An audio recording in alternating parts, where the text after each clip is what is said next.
And what conclusion did you draw? What is the heart and soul of the assembly? Spirit of Yahweh. Well, today I want to continue with our studies. And the topic of the study is this: everyone counts in the assembly. Everyone. I want to start with a question, and the question is this: if a person is in a family or in an assembly and they feel that they do not have a meaningful place, how does that impact that person? That person is in a family, ordinary family, or in a church or assembly, and they feel they don't have no meaningful place there. How does it affect them? Not enthused to take part in anything. Huh? Not enthused to take part in anything. Not enthused to come to the meeting and dine. In the family they just feel useless. Yes, you feel no purpose. So they feel exempt outside, they feel discarded, they feel as if they are not important, they feel that they rather be elsewhere. And this is a very real problem in some families, isn't this true? In some families you may have a child or a family member, and maybe that child or member is not loved a great deal. They are more tolerated.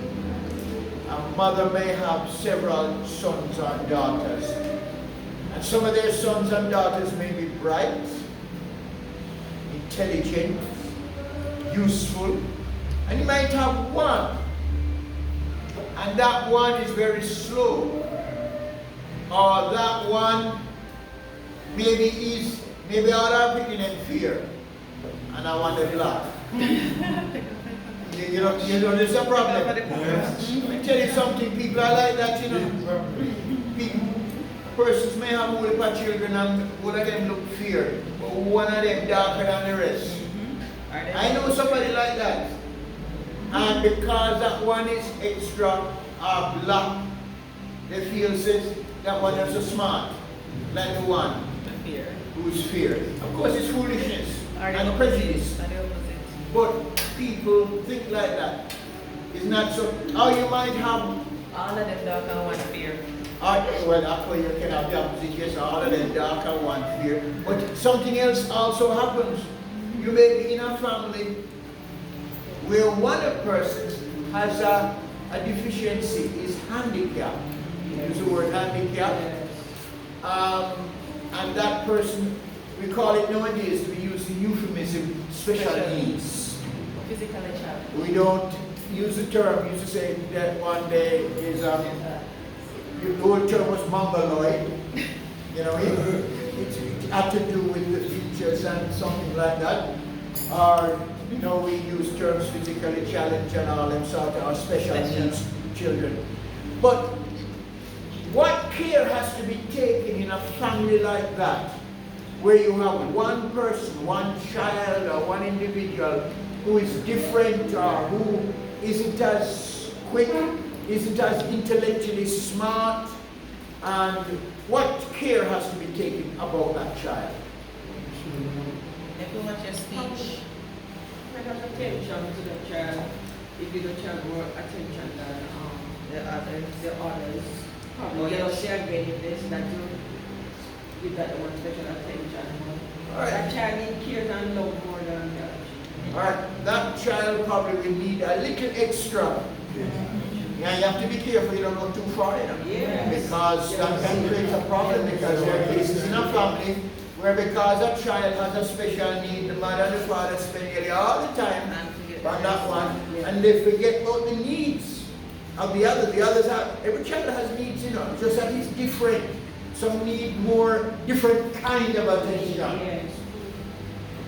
So it's important that that parent or the parents or the family seek to integrate that person who seems to be on the outside or on the periphery. to make them feel loved, make them feel wanted, make them feel appreciated, so that that person does not feel that they're outside, and it creates friction and division. You know, I mean, big people today, big people, you know. Sometimes we complain and cry, mother never loved me. My father never loved me, you know, because I this and that and the other. And tell me something when I never come out to anything and then spend big money on this when they buy a birthday present. They buy that one watch and bicycle and this. When my birthday comes, they might buy me one little ice cream. And those little things weigh upon children's mind. And when they get older, sometimes they fight with their brothers and sisters. Why are they fighting? Because they feel that the brother or sister is getting far more attention than they themselves. And thus, they're angry. And sometimes those children, they leave home early because they feel, when I'm not a place here, I'm rejected. So they will go to make life for themselves. And oftentimes in families, if you were to ask the children, why you not get on with your brother and with your sister? They can't tell you, you know. But in their heart, they know. They will say, "Make go on. Never did love me from start." You understand what I mean? So, bringing that over now into Yahweh's family. How do we have to operate? And how important is it for us to recognize and to know that every member of Yeshua's body has value, has purpose, and that Yahweh doesn't have any spare part? You think Yahweh is like man? You think Yahweh is the same like man? Tell me now. No. Is he like man? No. Sometimes parents have a child, and that child is less than perfect in their sight. And all they can think now, why? Because man, these people now, you know, you have to get special help for these people. You have to go spend more money to send this one to special school. This one going to need extra lesson. This going to need this and that. And to them it's like an imposition. Yeah. And a burden. You think Yahweh is like that? Yahweh knows everybody before they come. Yeah. Before they born. Yes. It's not like anybody come and take it by surprise and say, Yes. watch ya. It's like we go fishing and we catch a group of fish and we have to dash away one. That one is not a fish, it's a lobster.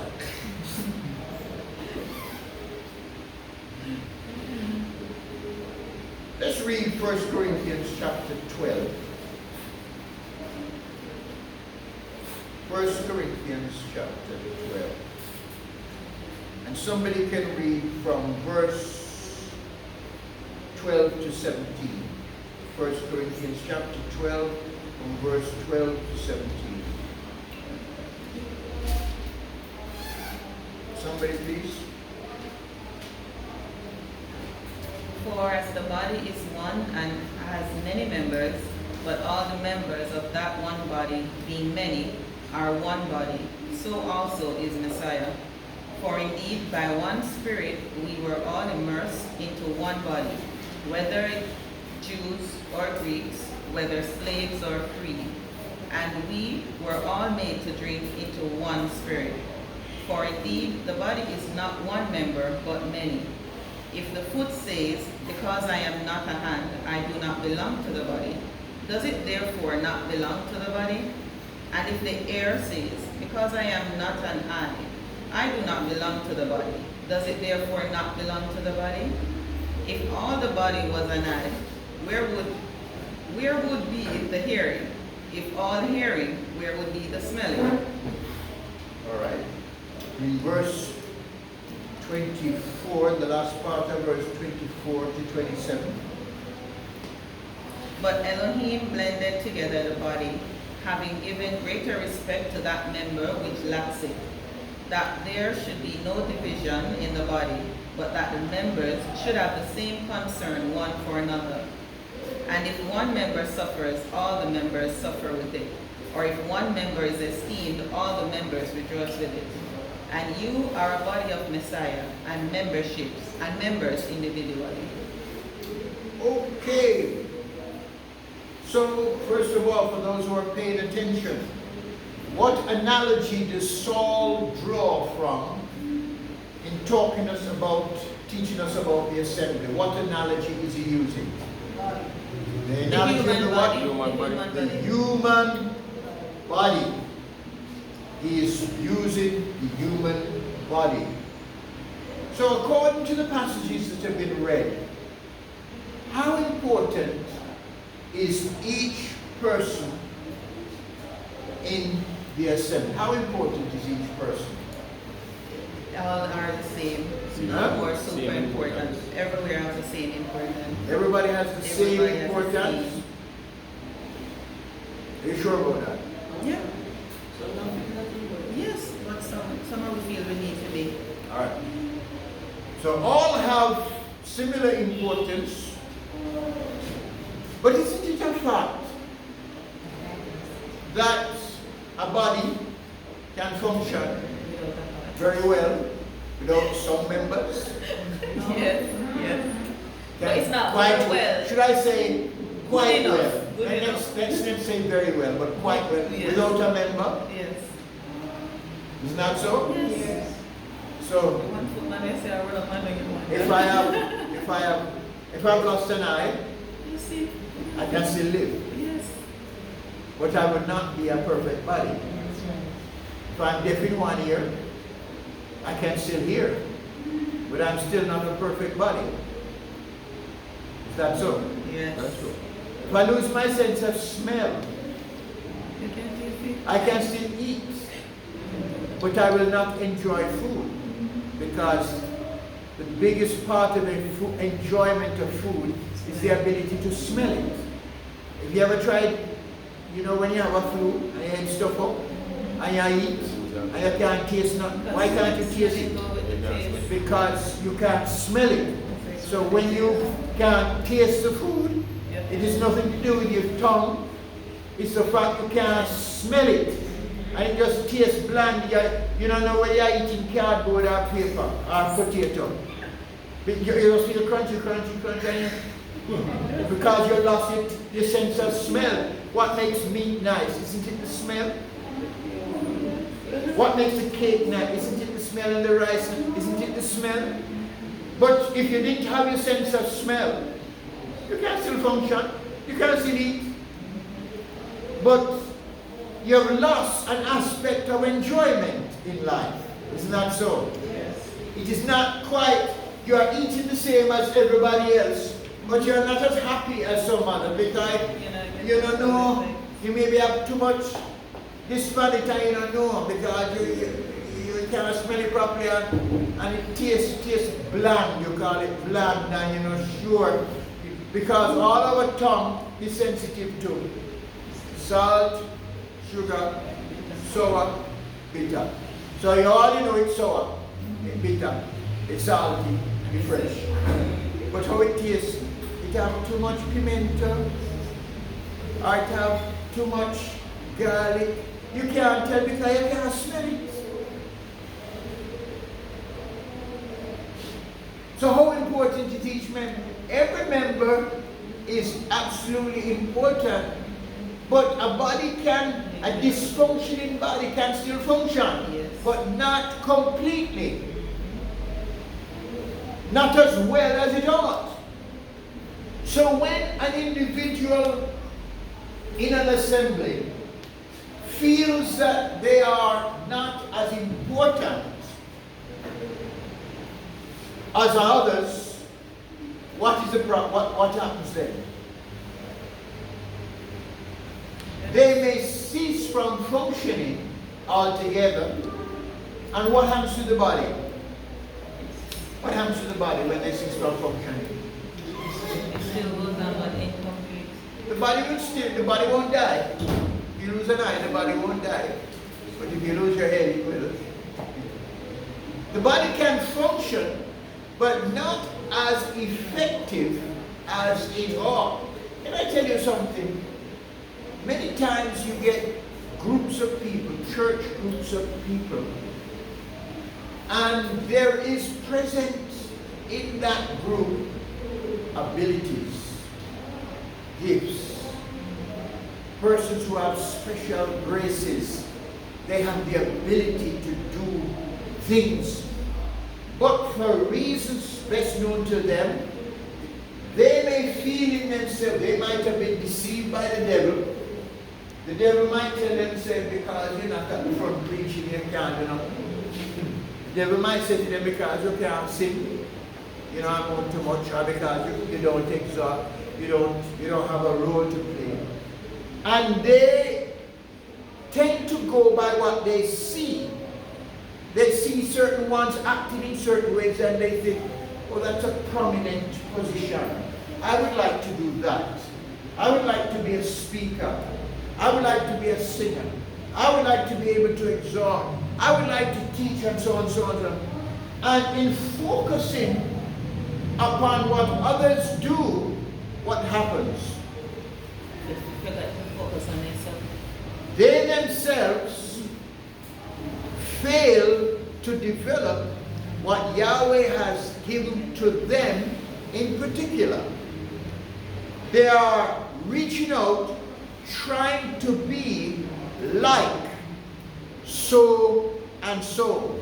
They want to speak like so and so, preach like so and so, sing like so and so, testify like so and so.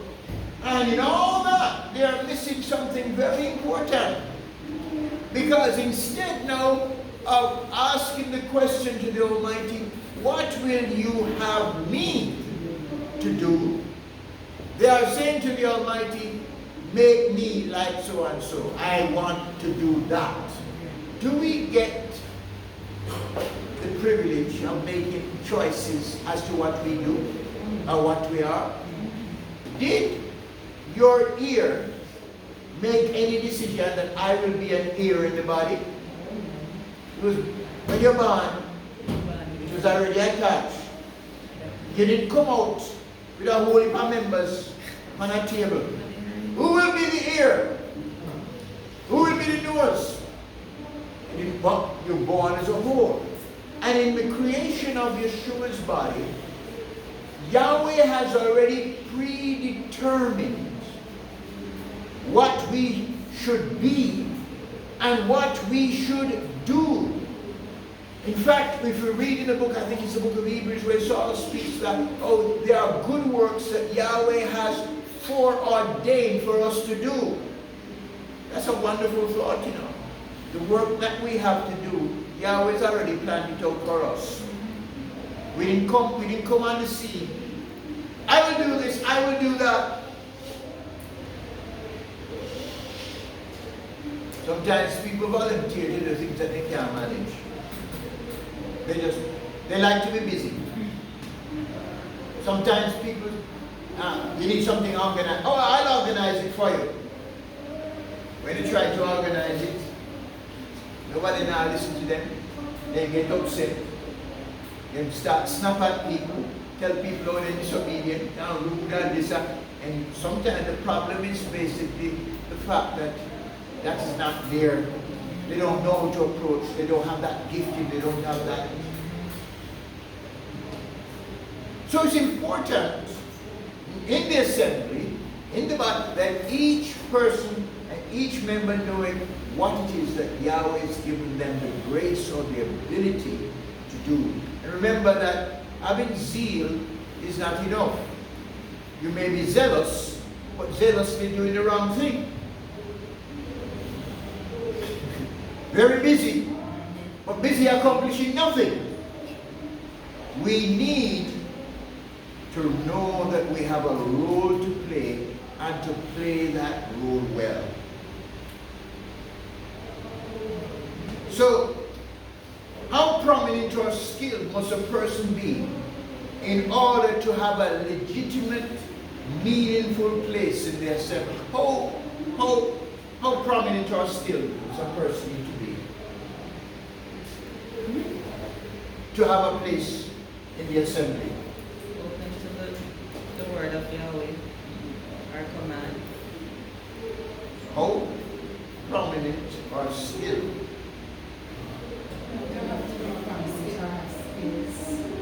You don't have to be prominent. Okay. You don't have to have prominence or necessarily skills. And John says you just have to be available. You see, again, using the illustration of the body, when you're born, you know that when you are born, it's said that the baby cannot focus properly except after a few days. Though they have two eyes, it's after a while that the eyes begin to focus. And they probably can hear at the beginning, but it takes a little while for when the baby hears to turn his head towards the sound. Because he maybe hear the sound, and he can hear a noise, but he can't turn his head. And we know that he's not walking for a few months, but we don't say, "What, you're him crippled? He can't walk." Two legs are there, but we don't have, there's the gland in the brain that controls balance. It's developed enough. And so even though it's got two arms and two legs, there has to be some development of that little gland that deals with balance, because when you stand up, you're still a rock until that, and you can't rush it, you can't force it. But in due time, one day, he get up and he stand up without him drop. And he start to make us step. No. They say, "Wow, everybody cheer. Great skill, wonderful. Oh, look how fast he learned to write. He learned to walk." The truth of the matter is this, you know. Some take a little longer, some are quick, and all you have to do is wait. Some mothers, "Why, mighty boy, I was walking at 6 months now." Another one, "Why that over a year and still can't walk in lazy, you see?" Hold on there. Hold on. How you know? And one day, you just jump up and start walk. And sometimes they just decide, say, "You prefer to be carried than walk." They walk like you want to carry. Exactly. But the point is this: in due time, members develop in time. But we don't lose out, we don't get discouraged, we don't have expectations for certain things from people who are just newborns. So a skill can be developed over time. The newborn will learn to walk. This week it's the week for athletics and sports on the TV, where the countries and Jamaica is taking part. To get those runners where they are at that speed, it took practice, discipline, skill, dedication, determination. All those things are needed. But they were born with two, everybody born with two legs. Or most people. The important thing to remember is this: Yahweh, who places every member in his body and has assigned to every member a role to play. That member is best suited to fulfill that role. Nobody else can fulfill that role like that member. Hallelujah. My ears cannot see. My lips cannot hear. They are best suited for that. So what role am I best suited for amongst Yahweh's people.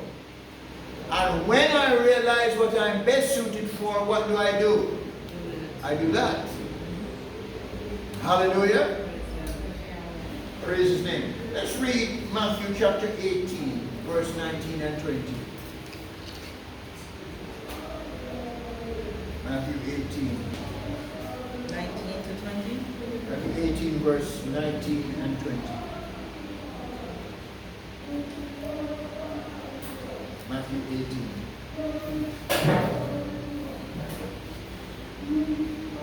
All right. Just pick out everything. 19 and 20. Again, I say to you that if two of you agree on earth concerning any matter that they ask, it shall be done for them by my Father in the heavens. For where two or three are gathered together in my name, there I am in their midst. All right. So we have talked about the importance of individual members in the congregation and the roles that individuals have, and how everybody has a unique role and they must seek to fulfill that role. Now, in this passage, Yeshua is taking us a step further. He's saying there is a definite advantage to praying with someone, especially in assembly discipline situation, which is really the context of this scripture. Because if you read it earlier, it's talking about if two persons, your brother sins, you ought to reprove him in quiet, prove him privately, and if he listens, you have won your brother. And if not, you take the matter to a witness or a couple of witnesses, then to be assembly. But Yeshua here says, if two of you agree on earth about anything that they may ask, it shall be done for them by my Father which is in heaven. So, what do you think? Does Yahweh listen to the prayers of an individual more than that of a group? Or a group more than an individual, yes or no? Does Yahweh listen to the prayer of an individual more than a group, or of a group more than an individual?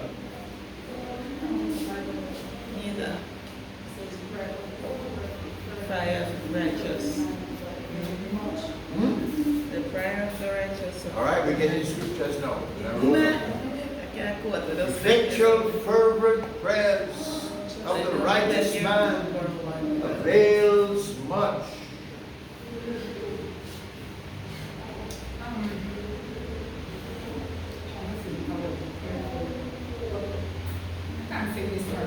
Right, as I said, neither. Because Daniel by himself, and I know he heard Daniel, and this part saying two or more gathered, agreeing on a matter, it is done. So either one, as long as you're with a whole heart, pure mind, and you're talking directly to the Father, you're all right. I think it strengthens it more when More you have person. more than one person. But he listens to your individual prayers as well. When everybody come together as a unit, and it strengthens it. As a body, a stronger body. So, all right, we're trying to traverse through these scriptures and come to a conclusion as to what that Yeshua is saying to us in this saying, that if two or three agree about anything, it shall be done for them by my... So, what kind of thing do you think, what's the subject matter? What kind of thing do you think two or three could agree about? Life, happenings, the spirit. I've heard cases where people have what they call prayer partners. Prayer partners is someone who you trust with your business, and you can call them on the phone and say, stand with me in prayer on this matter or on this. What kind of thing do you think it would be needful and necessary or useful to have two or three people praying about? For example, If you have a spirit of demonic have a demonic or possessed person. It's best to have another person with you. Yeah, got it. Scrape my box, you're on it. But it goes well now. And you're on your own. What are the cases? Healing or some very difficult situations. Yeah. Is it that Yahweh doesn't hear one person praying? He hears everyone. So what it's more or less speaking, is speaking about unity. Where it doesn't say just two or three. It means that you have people of like mind, like persuasion, who are completely in agreement that the thing that they're asking for is in accordance with the mind of Yahweh, not something wild and weird. They're not meeting together and say, yes, we pray, brother, may I pray for you to win the lotto. Well, we believe, great brother, win the lotto, everybody all together, win the. No, hold on there.